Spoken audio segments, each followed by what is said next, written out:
కూకట్పల్లిలో వైసీపీ అధికార ప్రతినిధి వెంకటరెడ్డిని తాడిపత్రి పోలీసులు అరెస్టు చేశారు. మరింత సమాచారం మా ప్రతినిధి లక్ష్మీప్రసాద్ అడిగి తెలుసుకుందాం. ప్రసాద్, వెంకటరెడ్డి అరెస్టు కారణాలేంటి?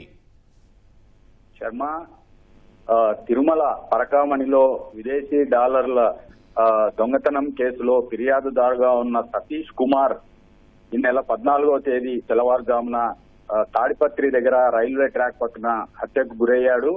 ఈ నేపథ్యంలో ఈ హత్యకు సంబంధించి కీలకంగా 12 బృందాలు, పోలీస్ బృందాలు దర్యాప్తు చేస్తున్నాయి.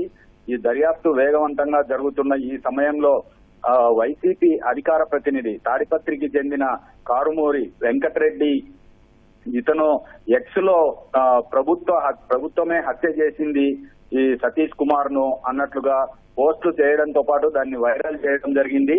దీని ఆధారంగా తాడిపత్రిలో తెలుగుదేశం పార్టీ నాయకుడు చింబలి ప్రసాద నాయుడు తాడిపత్రి గ్రామీణ పోలీసులకు కారుమూరి వెంకటరెడ్డి మీద ఫిర్యాదు చేయడం జరిగింది.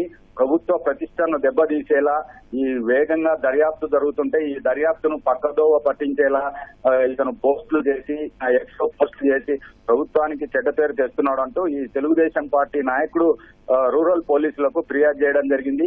ఈ ఫిర్యాదు ఆధారంగా తాడిపత్రి రూరల్ పోలీసులు ఈ కారుమూరు వెంకటరెడ్డిని ఎక్కడున్నాడని గాలిస్తున్నారు. అతని సెల్ ఫోన్ సిగ్నల్స్ ఆధారంగా అతను హైదరాబాద్ కూకట్పల్లిలో ఉన్నాడని గుర్తించి ప్రత్యేకంగా తాడిపత్రి నుంచి వెళ్లిన పోలీసుల బృందము ఈ కారుమూరు వెంకటరెడ్డిని ఇవాళ ఉదయం అదుపులోకి తీసుకోవడం జరిగింది. శర్మ, ధన్యవాదాలు లక్ష్మీప్రసాద్.